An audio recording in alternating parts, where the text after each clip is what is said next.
Sí, lanza, sí. Bueno, en Alquiler connecta una mica el conflicte actual i la gentrificació dels barris barcelonesos amb la lluita històrica de la capital argentina, que va ser liderada per les dones que protestaven pels preus abusius de lloguer i per els propietaris. La vaga d'inquilins del 1907, que va ser aquesta, i que es va dir la huelga de les escoles. I la pregunta, serien dues preguntes, és quin va ser el motiu posat d'escollir aquest fenomen, i la segona, si a l'hora de pensar en el contingut de l'obra, que té jo he trobat que té un molt fort contingut feminista del tema de la Virgínia i de les dones que planten cara en el poder hegemònic, ha estat intencionat unir aquestes dues lluites o no? Hola.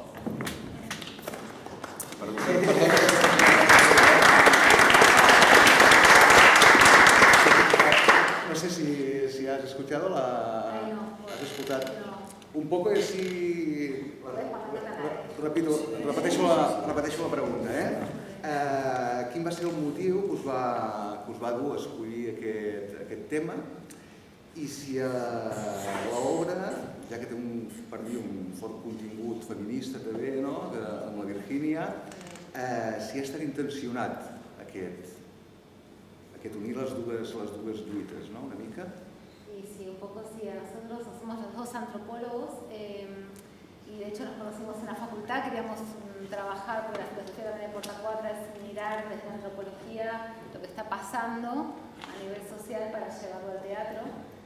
Y Miquel, bueno, él realmente vio la perla de la huelga de las escobas, que en Buenos Aires se conoce muy poco, y claro, es muy interesante desde la mirada de la mujer la lucha, y esto sí fue un poco que lo construimos nosotros, bueno, porque también lo obtuvo yo que soy mujer, pero también porque tiene una base muy humana, no sé, a mí me transitar estos dos personajes me llevan a un lugar también muy femenino, muy de una lucha muy de mujer, y esto lo resaltamos y sí.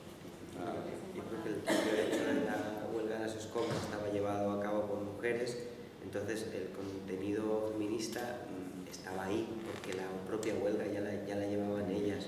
Y entonces, bueno, sí, pero tampoco con el afán de hacer bandera, porque es que la propia huelga ya hacía bandera. Entonces, yo creo que ella ya hablaba de eso de alguna manera. Y sí, el tema de escribirlo fue porque obviamente vivimos en este mundo, sabemos, sufrimos también un poco estas situaciones constantes un poco en Barcelona, de gentrificación. Bueno, aquí también, ¿no? Sí. Estábamos hablando con Luis y lo que se ve en Girona. Investigando descubrí esta huelga. Descubrí otra huelga que en el año 31, igual me estoy equivocando, pero Manel Aisa, que es un historiador o anarquista historiador, tiene un libro muy interesante sobre una huelga de inquilinos en Barcelona en el año 31, me parece que es en el 31, que era durante la República, y que también fue un momento histórico así muy bonito por la época en la que estaban. Y bueno, viendo un poco esas dos historias, pues bueno, dijimos vamos a irnos a la Argentina, porque ella también es argentina y conoce también un poco no sé, el idioma, la cultura, y bueno, y ahí en ese tema pues me ayudó más. Yo lo escribía normal y ella luego le ponía todo el boseo y todas estas cosas que yo no. Sí, pero el puntapié inicial fue lo que estamos viviendo ahora en España, que es muy fuerte, todo lo que estamos viviendo, que bueno, que ya, no sé, de mis amigos, cada vez que se renueva el alquiler estamos todos pendientes de cuánto le van a subir, no sé. En Barcelona hice otro bolo en la cárcel Modelo, que la deben conocer, que es la cárcel que estaba ahí, y nos contaba hasta el propio técnico que desde el día que se fueron los presos subió el alquiler el doble, o sea que ese tuvo que ir, o sea, es una bestialidad lo que estamos viviendo, todos muy de cerca, y a partir de ahí se dio la otra mirada, y el punto de partida fue lo que estamos nosotros. sufriendo. La verdad es que es muy interesante que se cree este teatro social, ¿no? que haga reflexionar a la gente sobre lo que pasa. Y ahí va la siguiente pregunta que os quiero lanzar, ¿no? Si, ya que entendéis el teatro, ya hablo castellano, que ya no sé por qué, Vale, pero bueno, bueno, castellano, ya que entendéis el teatro como una herramienta de concienciación de la ciudadanía y de la transformación humana y social, y haces una crida, ¿no? O hacéis una llamada a la unión del tejido social y una crítica al sistema hegemónico. Si la teoría del oprimido de Freire que postula que el oprimido tiene que identificar sus problemas, reflexionar sobre ellos y finalmente actuar para cambiarlos, si en este caso los oprimidos o los inquilinos podrían identificarse con los oprimidos. ¿Entiendes? Y si la pregunta, si la teoría, ¿no?, se podría ser una analogía a esta teoría, ¿no? Sí. Y sí, nosotros partimos de esta idea, ¿no? Porque, bueno, a mí me gusta mucho un análisis marxista, ¿no? Y claro, lo importante, en mi caso, hablo por ejemplo, que esto no hablamos con Miguel, es una pregunta muy profunda, pero creo que el hecho de dar luz y de tener conciencia de clase es lo que hace que uno pueda modificarla, ¿no? Porque si no vamos masificados y si no hay conciencia, no hay posibilidad de lucha. En este sentido, claro, a mí me interesa esta mirada, por eso digo, una mirada antropológica y social sobre una realidad, porque sí, la idea, como bien dijiste, muy bien expresaste, es dar luz sobre una problemática para realmente que nos podamos unir, porque una de las cosas que me interesaban de los dos personajes es que uno, el de 1907, si bien la huelga fue un fracaso, entre comillas, se logró cosas, ¿no? Una muerte muy serio, pero la unión hizo la fuerza. Y aquí, bueno, por suerte ahora empiezan a aparecer las plataformas, pero durante muchos años, yo cuando empecé a ver todos estos datos que dije, me los dio la PA en Madrid, que de hecho, para verlos tan organizados en Barcelona, en Madrid, no sé aquí, pero ¿no? Son movimientos que realmente están concientizando mucho y ya la gente no está tan sola, pero aquí se trabajó mucho con la soledad de la gente, de los viejitos, ¿no? Yo vivo en Sagrada Familia en Barcelona y lo veo en mi propia finca, que ahora quiero ser la presidenta de la escalera porque están haciendo cosas horribles, ¿no? Entonces ya me tomé la bandera en mi casa, pero los están echando, ¿no? Entonces esto está pasando en casa y bueno, la idea es dar luz sobre lo que es la conciencia individual y colectiva. Sí, un poco, de hecho la historia, bueno, es un poco feo hablar de la historia porque ya se explica, o debería explicarse por sí sola, ¿no? Pero sí, pues de cómo una parte, por la unión, precisamente por ese sentimiento de colectividad, de oprimidos, ¿no? Plantan cara, y otra parte que precisamente por una serie de mecanismos de individualización de la justicia también, de ir a la persona y no ir al colectivo, porque claro, es decir, no pueden ir a por el colectivo, sería peligroso para ellos. Entonces, de alguna manera, esa individualización lo que consigue su trabajo, que es hacer perder, digamos, esa realidad de oprimidos, ¿no? Que al fin y al cabo es lo que es la gente que está sufriendo en los barrios más gentrificados, pues bueno, este problema. Sí, dividen, ¿no? Claro. Bueno, yo lanzo la última ya, y así queremos abrir un poco que el público también opine. El problema que tenim de l'accés i el manteniment de l'habitatge és un mal que es reprodueix arreu del planeta i es perpetua en el temps, no? Portem la teva obra, la vostra obra, parla d'un segle de diferència. Llavors, creieu que és un mal endèmic del sistema polític i econòmic en què estem immersos? Per què no s'ha aconseguit conscienciar la gent perquè s'uneixi i canvi aquestes coses, no? Quin és el problema?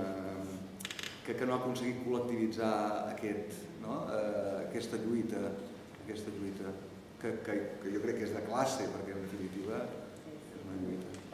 Yo creo que sí, que de clase es muy complejo y está llegando ya a todo el mundo, porque no es solo de Europa, también estoy pensando en América Latina y con los Airbnb y todo lo que bueno, que tampoco me quiero criticar, pero mucha gente vive de esto, ¿no?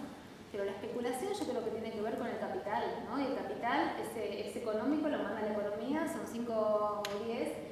Y claro, si las políticas cada vez están más derechosas, para llamarlo de alguna manera, ¿no? Pero está ganando la derecha en el mundo prácticamente, claro, esto lo que hace es atomizar, porque a la derecha no le interesa la unión ni la conciencia colectiva, sino le interesa que las personas vayan totalmente individualizadas, ¿no?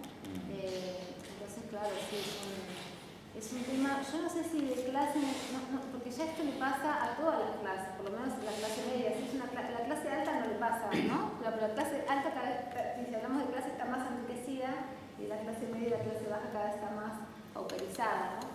Pero yo creo que ahí es donde tiene que avanzar la política, por eso en la obra decimos, pago los impuestos, voto, pero nadie me defiende al final, ¿no? Entonces como no entiendo lo que está pasando aquí, ¿no?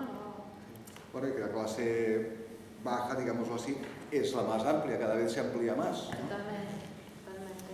Pero bueno, tampoco hay que decir que no se está trabajando por ahí, entonces ya echar piedras hacia ahí, que está la gente que está trabajando en ello, ¿no? Precisamente. No, hay gente que trabaja, por suerte. Sí, pero me refiero, y lo que quería decir es que si un 80% de la población le cuesta pagar el alquiler, ¿por qué solo se mueve el 5%? Yo creo que no se conoce, porque cada vez más, pero es lo que te decía, yo creo que la gente le viene esto encima, es tremendo. O sea, yo ahí me enteré cuando hice la investigación en la PAO, lo que acosan los bancos. O sea, y la gente se va con la cabeza gacha y muchas veces ni sabe dónde tiene que ir. Y acosan con mentiras. O sea, no tienen ningún tipo de protección legal, ¿no? Las familias, incluso familias con nenes. Y esto es muy serio. Hay mucha gente que se suicida, esto o se enferma o le agarran paros cardíacos o tiene cánceres. O sea, todo esto viene como causa de algo. Y a mí me impactó enterarme, porque si bien estudiábamos, no sabía hasta que fui al terreno lo que estaba sufriendo la gente y mucha que ni se entera. O sea que, por suerte, cada vez se están enterando más, como dice Miquel, pero yo creo que falta mucho. Y luego hay una dificultad extra, que es que, claro, cuando estábamos ahí en la PAN nos dimos cuenta que pedían a mucha gente, no pedían, los de la PAN no pedían nada, pero decían, si tú quieres conseguir no sé, pues que te... ¿Cómo se llama esto? De que te den la casa, o sea, la dación en pago. Tienes que rellenar 1 millón de papeles que implican al final es tu tiempo libre, todo tu tiempo. Es decir, si tienes que trabajar y tienes suerte de tener un trabajo, pues según sales en horario de trabajo o cuando puedas tienes que ir a no sé dónde, pedir un papel, no te van a hacer caso, tienes que ir todos los días a pedirlo. Claro, los bancos saben muy bien, yo creo que la burocracia, el fin de la burocracia, como decía Asterix y Obelix, ¿no? Aquel de las 12 pruebas que está todo el rato yendo y viniendo del mismo lado. O sea, la burocracia, el único sentido que tiene es cansar a la persona, agotarla hasta el máximo. Y es que había mucha gente que se la veía agotada de tener que pasar todos los días por 1000 sitios y sin saber, sin tener la certeza de que iban a conseguir nada. Hombre, era bastante... Yo la verdad es que lo veía y claro, había mucha gente que incluso... Y claro, los de La Paz son muy a saco, no, tienes que ir, o sea, ¿has ido? ¿Fuiste ayer? No, fui hace una semana. Mal, tienes que ir todos los días y, claro, y te hablan así un poco casi como si fuera una especie de coaching, pero contrario, es decir, casi como diciéndote, no, tienes que meter más caña, tienes que dar más, y es muy pasada de ver también ellos cómo se colocan en un lugar de decir, no, o sea, tú puedes ser oprimido, pero tú no eres víctima. En el momento en el que seas víctima no hay nada que hacer, estás abandonado, pero no eres aún víctima, eres un oprimido, puedes hacer algo, tienes que ir ahí a hacer, de hecho tienes que pues, sacar las uñas, ¿no? Que es lo que te toca. En fin, no sé. Sí. No sé si per part del públic voleu fer-vos alguna pregunta.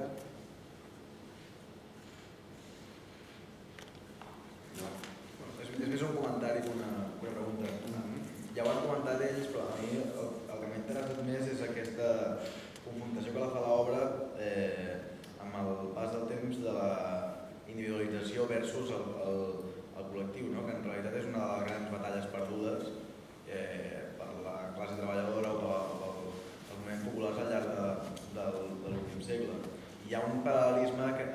també, perquè al final és el mateix en les lluites laborals. No? Igual que abans la gent es coneixia als seus barris, tothom sabia qui era, també hi havia centres de treball on hi havia 1.000 o 2.000 persones reunides que podien fer vagues, que podien lluitar, no? I quan ara el sistema productiu el que tira és a petites empreses, no? on l'operació de classe té lloc en un lloc amb 4 companys, amb els quals és molt més difícil fer una vaga. I això es demostra. Les vagues laborals actualment, com a mínim a l'estat espanyol, no funcionen i estan apareixent noves formes de sindicalisme, noves formes de lluita que responguin a la realitat actual. Mentre no torni a haver un sentiment de col·lectivitat, han d'aparèixer noves formes de lluita. Segurament hem de recuperar allò que teníem, però mentrestant cal donar resposta. Llavors, el que hauria és...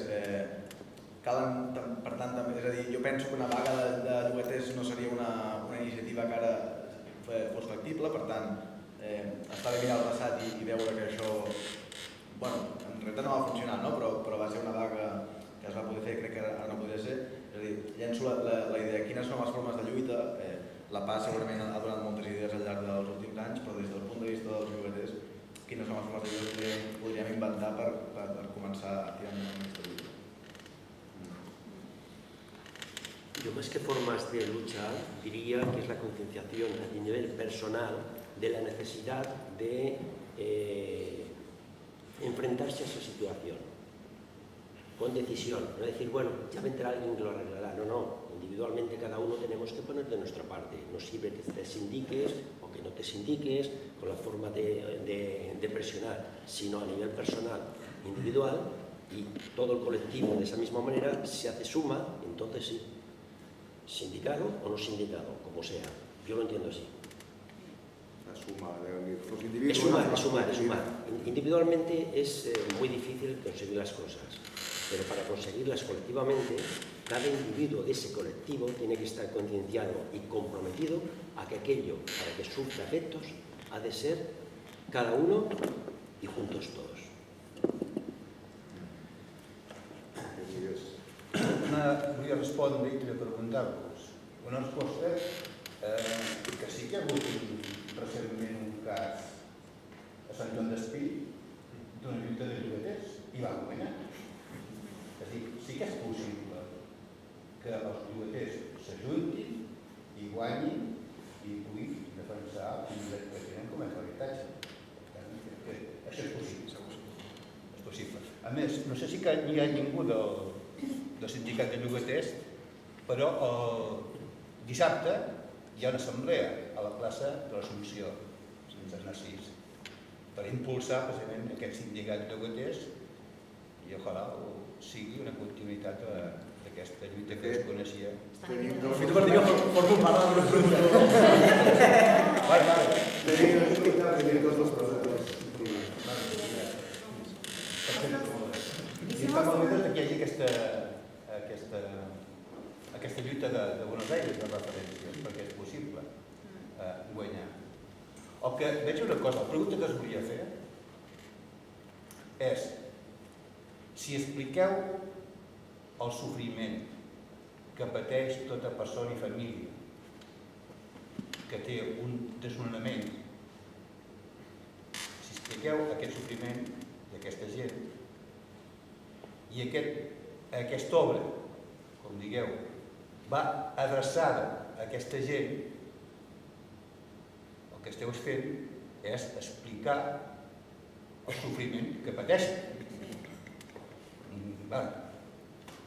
Només vull dir aquest fet. Sí, es verdad, que es un poco una paradoja un poco. Hombre, si claro, el problema es siempre, dentro del teatro político, es saber quién quiere verte y quién está dispuesto a contratar la obra, quién está dispuesto a que se vea en su... Entonces, es que en ese sentido tienes toda la razón. Pero ¿qué se puede hacer? Es decir, si mostrar, o sea, yo creo que el ánimo en muchos casos también es el de contar una historia y creo que está bien también tener ese ánimo. A mí me da mucho miedo responder a gente de aquí que probablemente viva el problema de primera mano o esté muy metido en todas estas historias, yo no voy a explicarle nada, pero sí que estaría guay poder llevarlo a otros lugares y que lo vieran donde más daño hace. Pero claro, eso ¿qué se hace? No te falles. Ya, ¿dónde se lleva? Es decir, ahí, yo creo que la idea un poco de la obra también es pensar en colectivizar el problema, o sea, en hacerlo colectivo, ¿no? Entonces, al fin y al cabo, esa es un poco la única, o sea, esa es la idea de la obra y el deseo que teníamos. Pero si se queda entre nosotros, poquita cosa hay que hacer eso. Jo aprofitaria per demanar a algú del grup promotor que si ens podeu explicar una mica què consistirà l'acte que fareu dissabte i així... Sí, doncs, bueno, això que dèiem, no? Jo crec que una mica la lògica de l'acte té una mica el sentit que s'està plantejant aquí que s'ha plantejat a l'obra, que s'està plantejant una mica en el debat, no? Crec que el tema del lloguer és un tema que ha costat molt de visibilitzar com a col·lectiu, no? De fet, sempre hi ha hagut una mica com la referència més personal, de quan pugen pagar marxo jo com a individu d'aquest espai, i crec que potser hem de començar a posar sobre la taula que això és un debat més col·lectiu, no? Que això no només et passa a tu, no només passa a persones individuals, sinó que passa en un context molt més global, no? Llavors, una mica la idea és que estan sortint molts col·lectius. Des d'aquí fa molt de temps que la PA treballa amb el tema de les hipoteques, tot i que ara s'està trobant també molts i molts casos de desnonaments per temes de lloguer, des de Més Barri i Menys Pisos Turístics, que també fa més d'un any que estan treballant sobretot pel tema del barri vell que està passant amb el tema de la problemàtica del turisme, i sí que pensàvem que d'alguna manera o altra havíem d'ampliar una mica un altre espai que a la vegada està molt coordinat o ha d'estar molt coordinat des del nostre punt de vista amb les altres lluites de Girona, que parlés, no? Que posés sobre la taula, que posés com a primer element el tema de lloguer. Llavors, estem en aquest moment de crear, hi ha un grup promotor de gent que ens estem organitzant per crear aquest acte, i a partir del dissabte l'idea és intentar mobilitzar un grup una mica més gran de gent, intentar començar a treballar en quines línies volem partir. I l'acte participaran aquestes dues entitats de Girona que fa temps que estan treballant pel dret a l'habitatge a la ciutat, que són la PA Gironès i la plataforma Més Barri i Menys Pisos Turístics, i també participarà el Sindicat de Llogaters i Llogateres de Barcelona, que és una mica un dels punts de referència que hi ha ara mateix en la lluita de llogaters i llogateres a Catalunya, i també a Madrid hi ha un altre sindicat, vull dir que és una mica com hem de... un punt de referència. Llavors aquí ja veurem com això s'acaba transformant, quina és la mirada que en fem des de Girona, quina relació establim amb tots aquests agents, però a partir d'aquí intentarem construir una mica tot aquest procés. A més, a part d'aquesta part inicial, també participarà una advocada, la Montserrat Vinyets, que ens farà un acompanyament en temes legals de quines coses podem fer, i a més hi haurà un espai per compartir quines són les situacions que té la gent que està visquent, la gent a Girona, en el tema del lloguer, en el tema de l'habitatge, per mirar de tots junts començar a fer front a aquesta situació. Estem en un moment molt inicial, però també amb ganes de començar.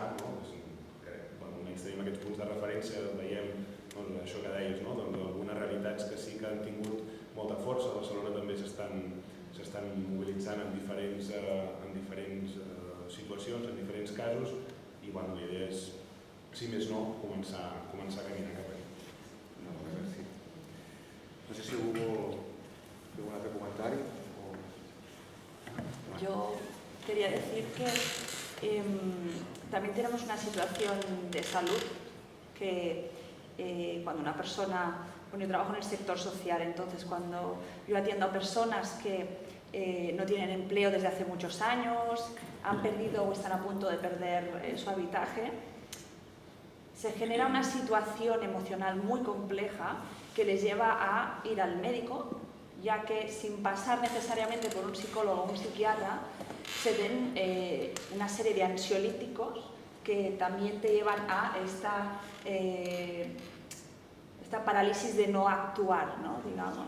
somos uno de los países que más ansiolíticos recetamos, entonces tenemos este problema también aquí, que estás tomando ansiolíticos, te quedas ahí para dormir, venga, la ansiedad, no se trabaja de dónde viene la ansiedad, porque la ansiedad es una palabra que debajo lleva otras emociones que no se trabajan, no se acompañan y que esto es un problema muy grande que yo me encuentro en el trabajo y que realmente preocupa, ¿no? Y veo realmente a muchas personas incapacitadas para activarse y salir a socializarse o a unirse a grupos diversos que puedan ser de ayuda para él o para el colectivo en el que están. Yo veo esto también y creo que es un problema muy grande que tenemos ahora mismo. Claro, esto es muy importante, lo que dices, me parece muy interesante para complejizar el tema. Y es un poco lo que se veía en la PA de Barcelona, que compartimos con Miquel, que era, claro, ahí se ponen ¿no? La figura del intelectual orgánico gramsciano. A mí me gusta mucho Gramsci porque es agilizarlo, claro, porque el valor reproduce valor, este es el peligro, ¿no? Entonces la espiral se va haciendo cada vez más difícil de salir, es lo que dices tú, se enferman, se paralizan, no pueden dormir, pierden el trabajo, se separan. O sea, la gente que vemos en la calle en los cajeros, ¿quiénes son? O sea, entonces romper la espiral reproductiva es lo que nos toca, claro, y nos toca a los que estamos, bueno, genial que tú lo puedas ver esto, porque poca gente en los servicios sociales tal vez lo puede ver, ¿no? Y ahí como, no sé cómo se puede hacer, a mí me preocupa mucho esto, cómo sacar a toda esta gente del lugar. Yo ofrezco siempre teatro, y ofrezco trabajo voluntario en teatro, que es lo que yo sé hacer, ¿no? Porque es una forma de empoderarlos. Creo que hay que empoderarlos de alguna manera. A esta gente que está tan mal, claro, hay que estudiarlos cada vez, hay que estar ahí. Es un tema muy interesante, pero por suerte todavía aquí hay ciertos recursos. Ya sea en América Latina no hay ningún tipo de recurso, ¿no? Pero aquí lo podamos detectar y ayudar. Yo creo que una forma que funciona muy bien y que yo he podido comprobar es el trabajo en grupo. Tendemos desde el ámbito social, yo trabajo en una entidad social, pero tanto entidades sociales como servicios sociales, yo creo que tendemos a trabajar a nivel individual con las personas y cuando hemos podido trabajar en grupos, sea haciendo teatro, ¿no? Yo lo he trabajado con niños haciendo teatro y es brutal lo que se mueve ahí, o sea con adultos, esto mueve muchas cosas más allá de lo individual. Entonces yo creo que también uno de los caminos es trabajar desde estos ámbitos que detectamos estas personas con estas dificultades, trabajar desde lo grupal. Totalmente, claro, por eso son muy bienvenidas, yo creo, las plataformas, los sindicatos, todas las formas, los servicios sociales, todo lo que la unión hace la fuerza. En esto, después ya habrá tiempo de cada uno, si sale del pozo, pueda trabajarse interiormente, ¿no? Pero ahora hay que sacarlo, sí. Yo coincido con el trabajo grupal. Sí, arrel d'això que dius, hi ha aquest sentiment, no, de la gent que quan no se'n surt per qüestions de la societat, no, i del sistema hegemònic capitalista on estem, es culpabilitza ell mateix de que no, i la societat el culpabilitza en ell de no haver aconseguit sortir-ne, no? I aquest és el problema, que t'acabes sentint malament quan és el sistema que sentir culpable, que t'aixafa, no?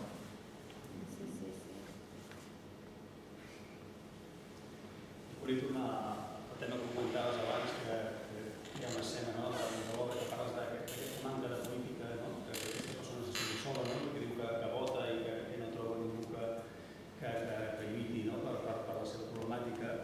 I bueno, en aquest cas jo penso que una mica la solució que hauria de venir, o que hauria de venir per part del govern de canviar algunes lleis. De fet, la situació que ens trobem ara no és casualitat, és a dir, el govern de dretes que ens ha vingut governant des de fa temps s'ho ha fet ben bé perquè hi hagi aquest perfecte que tenim ara, en canvis de la LAU, de la llei d'arrendaments urbans, de la possibilitat de crear aquests fons d'inversió, aquestes SOCIMIs que poden mercadejar amb els habitatges una mica a la seva manera i que ara mateix són els grans propietaris d'habitatge que tenim ara i que interfereixen en el mercat de lloguer tal com volen.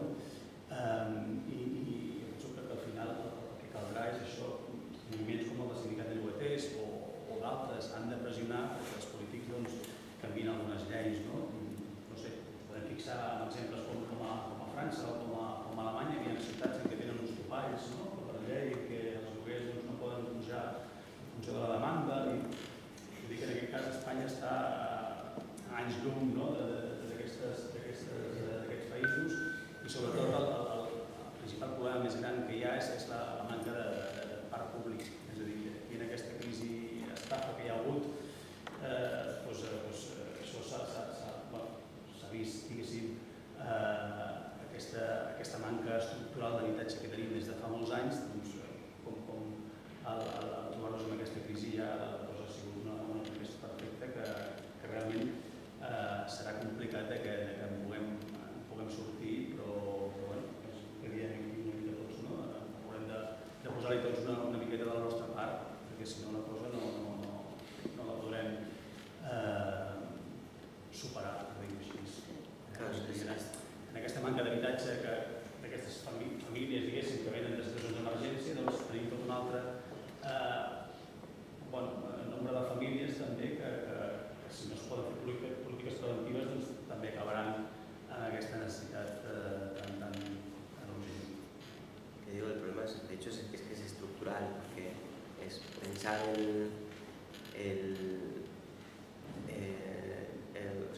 pensar si el habitatge es un derecho,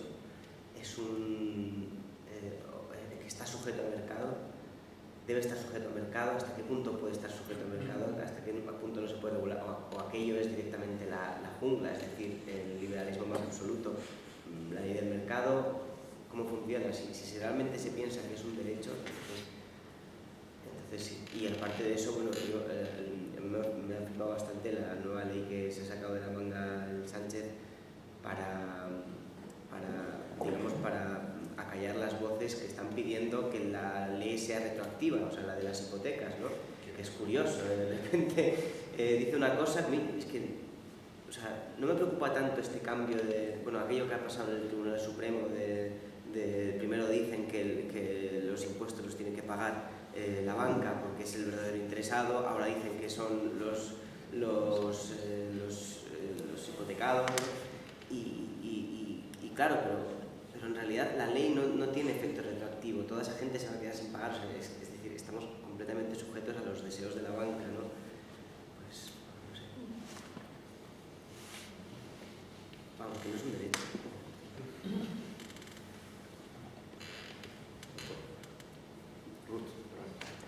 Bueno, jo volia dir que m'ha agradat molt com has recreat la situació de quan anaves pis per pis, no? I no anaves trobant les veïnes i veïns de tota la vida, i m'ha fet pensar en alguns casos de persones que ens venen a explicar què els està passant a la plataforma Més Barri Menys Pisos Turístics. Això està passant a Girona, que hi hagi gent que digui que no, i m'ha agradat molt com ho has recreat. El que també m'hagués agradat molt és que part del patronat de la Fundació Sergi, que està formada per l'administració pública, en concret també per l'Ajuntament de Girona, estigués aquí present, ho pogués veure amb els seus propis ulls i una mica veiés per què no està donant suport a determinades iniciatives que estem portant a terme les diferents plataformes. M'hagués agradat que haguessin estat aquí, donat que formen part de la Fundació Sergi, no han estat, m'agradaria que els hi féssiu extensiu, els de la Fundació Sergi, aquesta opinió, i també m'agradaria molt que aquesta obra es pogués moure per diferents llocs. Jo no sé com porteu això o com funciona, però m'agradaria que es pogués moure des d'escoles, es pogués moure al carrer, es pogués fer una obra especial per regidors. M'encantaria, no? És el que dèiem, a vegades que això a vegades es queda... sempre som els mateixos, no? No pot ser això. I és tan visual, això està tan clar quan portes aquestes situacions al teatre, que val la pena que arribi a altres públics. Gràcies. Sí, bueno, jo volia dir que el que jo també, que tal idea potser de suggerir a sindicats d'estudiants, a universitats, o potser instituts, de potser fer volar bé aquesta obra, i sense tenir res a veure tot això, suposo que hi ha estat un tracte del pal, en un moment més subjectiva, però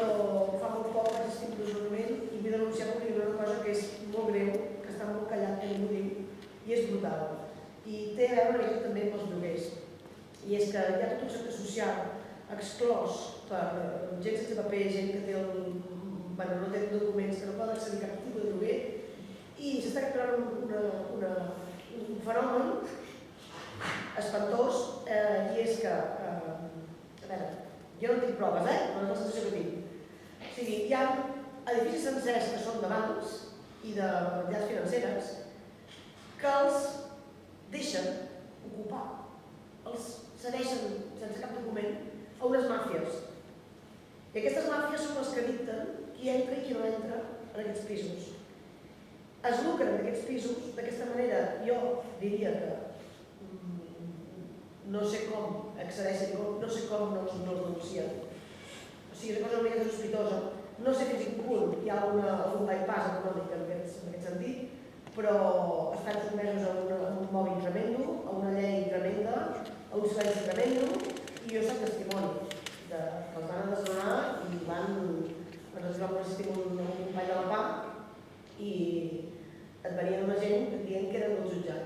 Sí, perdona, doncs identifica't perquè ells fan passar per gent del jutjat, els desnonen en teoria i a darrere tenen una altra persona. O sigui, i amb aquest canvi augmenten la por, augmenten el terror, poden demanar el que vulguin de preus i aquestes gent estan subjectes a que són... O sigui, evidentment no fan uns lloguers caríssims, però fan uns lloguers que de no tenir res a tenir alguna cosa, jo crec que no sé fins a quin punt. No sé, és una cosa que dic que ens hem trobat, no concretament a Girona, però a Salt està ple, i no són precisament, no sé, passant per de Guixús, vaig veure una notícia d'un diari que no fos els problemes socials d'una manera massa d'esquerra, diguem, que acusava el col·lectiu gitano de traficar, cosa que és, perquè hi hagi una família mancant, siguin o no siguin gitanos, o sigui, és igual, no pot ser de qualsevol col·lectiu, però no és aquest el problema. I jo sospito que realment hi ha una política amagada d'aquest tipus perquè els edificis estan buits, que ells no logren posar-los al mercat per qualsevol tipus de motiu, o perquè hi ha alguna cosa judicial a sobre, o perquè les coses no estan en condicions, o perquè els habitatges no estan en condicions, els logren col·locar d'aquesta manera. I ho deixo aquí. Però és un tema que m'agradaria fer extensiu amb gent que estem col·locant, no sé si sortirà demà el dissabte a la PA, però és un tema que no sé si Barcelona no de parlar, però és molt greu. I a més, la gent té por de parlar, o sigui, però tenen por, por que notes que estan amenaçats, o sigui, és una cosa tremenda. I no ho entegem. Perquè quedar-se sense casa fa por, no? Sense un sol. Clar, o sigui, el problema és que el col·lectiu que té feina, que té papers, que pot accedir a un lloguer normal, es troba amb una sèrie de problemes. Però tots els col·lectius defavorits que no poden accedir als ajuts, que pel que sigui no entren en els ajuts socials perquè davant passen gent que tenen nivells socials més baixos o que tenen més fills, o sigui, hi ha un sector que balla que són víctimes d'aquesta gent. Sí, de fet, les persones que no tinguin permís de residència i de treball, el sector jo treballo, és que jo mateixa els he de dir, és que hauràs d'ocupar una casa. Perquè no pots accedir a cap sistema, no? Una cosa és ocupar la casa i una cosa és que caiguis en unes màfies que es lucren gràcies a aquesta por. I a mi, insisteixo, dubto molt que la banca no sàpiga que té un edifici, o 2, o 3, o 10, o 12, o 20, ocupats per màfies. Sí, així de clar. A els fons no us interessa posar aquests actius, diguéssim, aquests habitatges que hi hauria més oferta, des que una té poca oferta per poder donar preus més alts. Estan esperant l'oportunitat també que... Però mentrestant es lucren. Sí. De manera mafiosa, però també. No és cap advocat de la banca aquí. Una vez en un programa de la tele, no me acuerdo ni de qué canal era, pero me recuerdo que ponían al mismo nivel el problema de los narcopisos, los cupas y el Airbnb, ¿no? Y decían, claro, son los problemas básicos del Raval, ¿no? Que es eso, que hay narcopisos, que hay un montón de pisos de un solo dueño que se dedica a alquilarlos a solo turistas y los ocupas de cualquier ocupa, ¿no? Claro, en realidad el narcopiso a quien está beneficiando, por el momento no, pero a la larga beneficia a todas estas plataformas del Airbnb, porque al fin y al cabo tú pones un narcopiso en un lugar donde vive una familia, esa familia va a hacer lo posible por dejar ese piso. Y en cuanto se queda vacío, entonces echan a los narcos y entonces es cuando empiezan a... Pero se dan este tipo de... Esto es lo que se hizo en el barrio Bella en Girona. Sí. Se hizo esto. Sí. Se pusieron toxicómanos, se pusieron máquinas al barrio Bell, i això m'han explicat que jo no soc d'aquí, els que sou d'aquí ho sabeu millor que jo. I, bueno, això és per gent del barri Bell, I es van posar allà gent toxicòmana, que anés allà a comprar i tal, bueno, tu estàs dient, et diuen que va passar aquí al barri Bell de Girona. Però, bueno, és que això és crec que típic de moltes ciutats, no? D'un lloc on a tu t'interessa que la gent foti al camp, el que sigui, doncs fots aquest tipus de problemàtica allà al mig i passa això, gentrificar. O eso, hay dos soluciones, o eso, o te dedicas a poner, con todo el respeto, centros, universidades, centros de arte, este tipo de cosas que hacen que el precio de todas las cosas de alrededor empiecen a subir. Entonces, claro, es curioso eso. Yo me acuerdo en la facultad de antropología que precisamente es uno de los lugares que se creó para intentar hacer que el Raval dejara de ser un barrio de mierda, ¿no? Y convertirlo en un gran barrio maravilloso, ¿no? Y entonces, pues bueno, el CCB, la universidad, no sé qué, lo llenas de gente guay, que básicamente el perfil soy yo. Mi experiencia guay, que no és de Barcelona, jo soc del barri de Sant Antoni, al costat del Raval, sí. A Barcelona, i pues, gent guai que no és de Barcelona i que els de Barcelona ha hagut de fotre el cap. Sí, tal qual. I en el fons el Raval no ha canviat tant. En el fons hi ha zones del Raval que no han canviat tant. Hi ha una part que sí, no? I que els pisos han pujat, bueno, depèn a on, però hi ha una part del Raval que està com tota la vida. Això no. Sí. Pero porque es un barrio combativo y es muy potente también. Creo que eso es un poco lo que queda. A mí me hacen mucha gracia muchos carteles de eso, de volem un barri digne y dices, bueno, es que has llegado a un barrio que era así y no te digo que sea maravilloso porque hay muchas cosas que son terribles en el Raval, pero claro, llegas aquí para poner tu cartel, ¿no? Para poner tu bandera y decir yo quiero que desaparezca toda esta mierda de cerca de mí. Yo creo que una de las cosas que tiene el progreso es la capacidad que tiene de alejar el problema a la periferia, siempre. Pero el progreso es la mierda queda fuera, cuanto más lejos mejor, ¿no? Entonces yo creo que un poco está pasando lo mismo con los centros, que la gentrificación lo que quiere es mandarlos a las afueras y que se queden pues donde tienen que estar, que al fin y al cabo es una manera de romper el tejido social que existe en los barrios. De hecho, aquí en Gerona tenemos el barrio de Fondo de la Pólvora y La Roja, bien alejadito del centro, y Pontmayor, el barrio donde vivo yo y también era donde venían. Tienen los pisos donde venía la inmigración andaluza, ¿no? En su momento. Tenemos estos dos sectors, no? Estan bastant alejades del centre. Que volia fer... No, només vull fer primer tot enhorabona per l'obra i de tot això em sorprèn una mica, els comentaris que surten, no? Que ho classifiqueu com un tema de classe social, perquè és una mica el que estan dient. No dubto que hi hagi males intencions i coses provocades, però el que a mi em preocupa de Girona, com si estava d'aquí, no? És veure que molta gent amb qui jo compartiria classe social, perquè d'alguna manera és propietària d'un pis, paga una hipoteca que té el preu que té i a l'hora de posar el seu pis en lloguer no el posarà mai per sota d'aquesta hipoteca. Per tant, lluitar en contra del preu que ell posa és lluitar en contra de la seva capacitat per pagar la hipoteca. I és com una cosa que, no sé vosaltres que en sabeu més d'això, no? Però que jo trobo bastant inquietant perquè és una lluita dins la mateixa classe que es contraposa i això ho trobo molt impactant. De fet, d'aquí a Girona, que és una ciutat mitjana, no? en què això es nota. O sigui, una parella jove que es compra un pis al barri vell o alguna cosa així pagarà una hipoteca altíssima Si algun dia vol sortir al barri vell o posa en lloguer pel motiu que sigui, no el posarà 500 euros. I doncs això no sé com es podria trencar la dinàmica.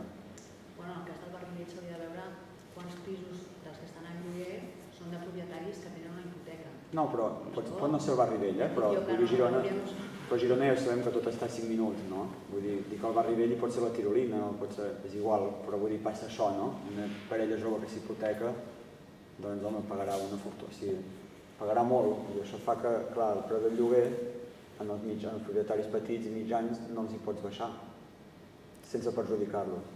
A no ser que hi hagi una política activa de l'Ajuntament, però clar, no sé on trobaran escalet.